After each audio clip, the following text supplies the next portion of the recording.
안녕하세요. 나라TV의 나라입니다. 여러분, 평양에서 가장 비밀스럽고 철저하게 감춰진 공간, 바로 특각이라고 들어보셨나요? 김정은 위원장이 머무는 전용 별장과 같은 곳인데요.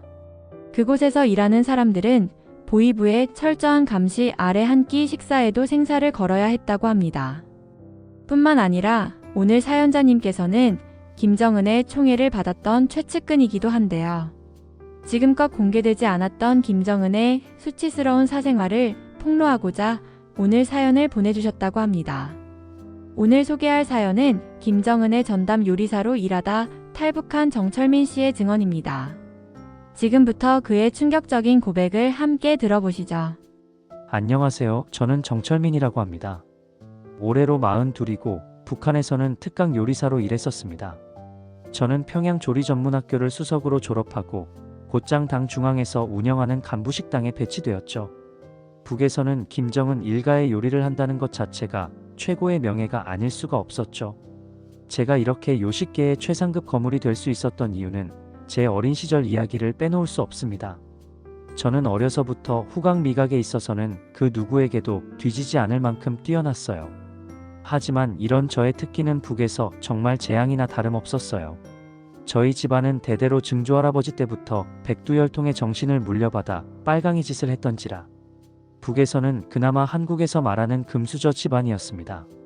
하지만 북에서 잘 산다는 것이 한국에 와보니 정말이지 우습더군요. 당시 저는 공화국 밖의 상황은 전혀 몰랐던지라 하루 두 끼 거르지 않고 먹을 수 있다는 것이 감사할 뿐이었습니다.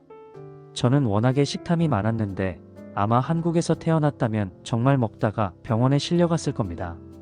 북에서는 먹고 싶어도 참는 것이 일상이었던지라 이렇게나 음식을 좋아하는 저도 당시에는 남자인데도 몸무게가 60 정도밖에 안 나갔어요. 제가 좀 전에 말씀드렸다시피 저의 미각이 특출났던 것은 재앙이 아닐 수가 없었어요. 어머니는 늘 부엌에서 남은 쌀과 감자를 훔쳐먹던 저를 나무랐습니다. 철민아, 네가 다 먹어버리면 네 아버지는 오늘 뭘 먹으라는 거네? 라는 말을 입에 달고 사셨죠. 반면 저희 아버지는 스스로 굶으시면서도 외아들인 저를 배불리 먹이셨습니다. 아버지는 우리 가문의 충성심의 대를 이어 제가 김씨 일가의 용맹한 군인이 되길 바라셨거든요.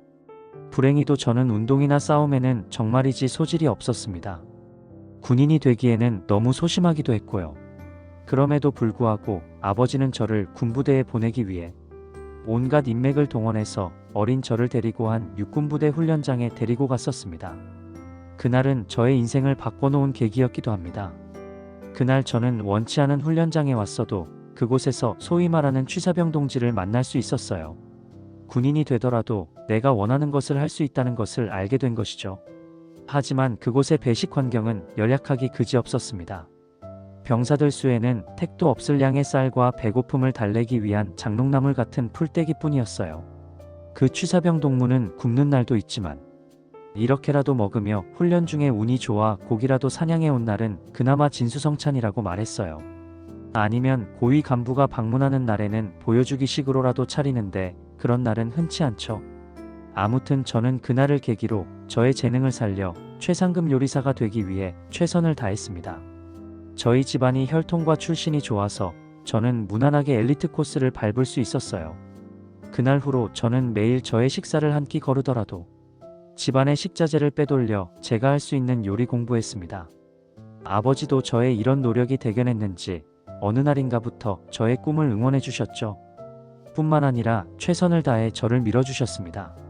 긴 시간 저의 피나는 노력에 저는 평양 조리전문학교를 수석으로 졸업할 수 있었습니다. 수석 졸업이었기에 당에서도 당연히 저에게 스카우트 제의가 왔었으며 저는 곧장 당 중앙에서 운영하는 간부식당에 배치될 수 있었어요. 그날은 정말이지 아직까지도 생생하게 기억합니다. 온 가족이 저로 인해 잔치였거든요. 저도 이제는 넉넉한 식재료로 원없이 요리할 수 있다는 것이 그저 행복했습니다. 그곳은 역시나 제가 상상했던 것 이상으로 식자재가 넘쳐났습니다. 역시 고위급 간부들의 식사였던지라 김씨 일가도 신경을 많이 쓴 것 같았어요. 평범한 인민들은 평생 살면서 한번 먹어볼 수나 있을까 싶은 쇠고기와 무슨 바닷가재도 있더군요. 저도 조리학교를 다닐 때 책에서만 봤던 재료였어서 그저 신기하고 놀랍더군요. 그렇다고 제가 함부로 맛보거나 하면 안 됐지만 말이죠. 그곳에서 근무하면서 저는 날이 다르게 빠르게 성장했습니다. 저의 특기가 한 몫을 한 것이죠. 다른 사람 같으면 원래 있던 식자재로 새로운 요리를 한다는 것이 두려웠던 겁니다. 괜히 새로운 요리를 했다가 음식이 맛없기라도 한다면 그것은 그들이 감당하기에는 몇 달치 배급이 통으로 날아갈 만큼의 위험이었어요.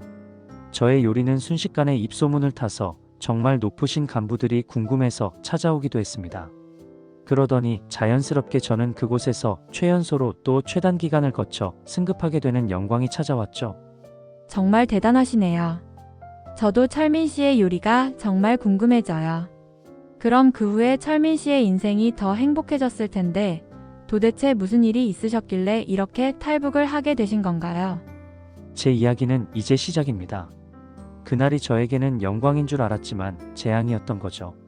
그곳에서 2년 정도 근무한 뒤 어느 날 갑자기 보위부 요원들이 찾아와 말도 안 되는 검사를 거친 뒤 당신은 특각으로 배정되었다는 말을 들었습니다. 그 말이 무슨 뜻인지 저는 그때까진 몰랐습니다.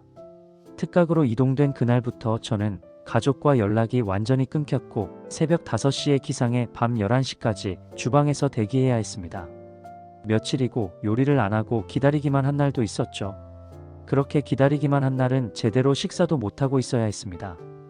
도대체 누굴 위해 요리하는지도 영문도 모르고 있었던 거죠. 북에서는 특각이 워낙 보안이 철저한지라 저로서는 그저 답답하고 무섭기까지 했습니다. 좋은 거라고 다들 축하해줬지만 현실은 참담했죠. 그렇게 대기하다 보니 어느 날 보위부에서 지금 장군님이 오실 것이니 요리를 하라는 지령이 내려왔습니다. 보위부에서는 김정은이 좋아하는 음식과 그의 입맛이 가득 적힌 지령문을 줬었어요. 저는 김정은을 위해 요리해야 한다는 것을 그제서야 알게 돼서 당시에는 너무나도 놀랐고 한편으로는 최고의 요리를 선보여 가문의 영광을 이루어내리라는 다짐도 했었습니다. 이런 기대도 잠시였고 현실은 김정은 위원장의 식사는 단순한 식사가 아니었습니다.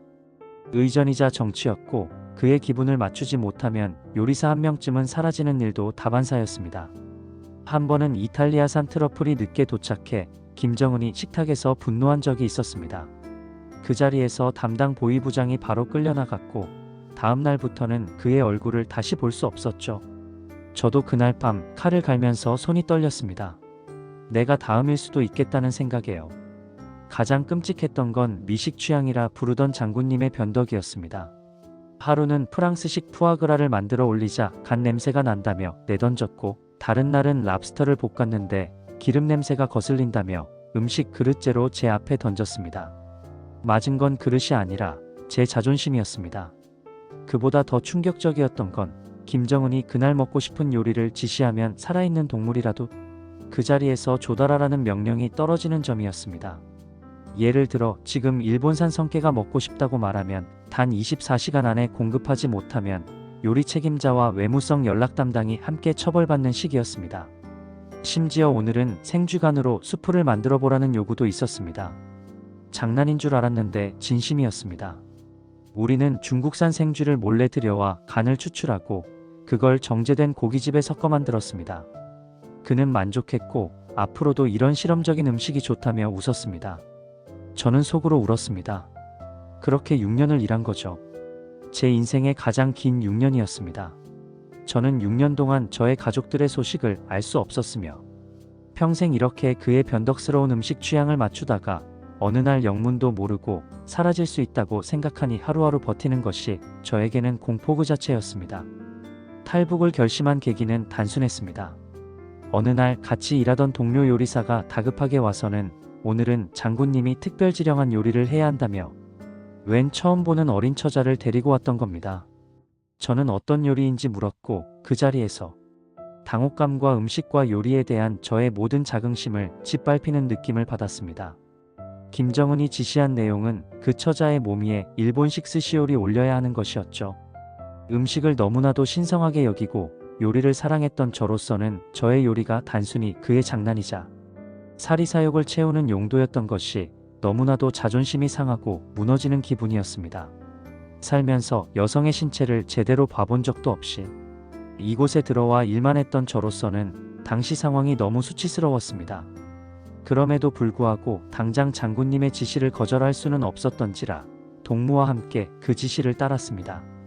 그 이름도 모르는 처자는 알고 보니 예술단에서 활동하던 동무였고 전날 김정은의 선택을 받아 영문도 모른 채 이곳에 온 겁니다. 그 동무도 두려움과 수치심에 눈물을 머금고 견뎌야만 했던 겁니다. 그런 여린 처자를 보고 있자니 제가 하는 일에 처음으로 분노를 느꼈습니다.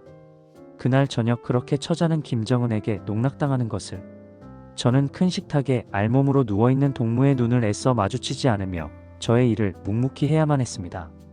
그 후로 다음 날엔 당연히 예술단 동지는 종적을 감췄고 그날 밤 저는 결심했습니다.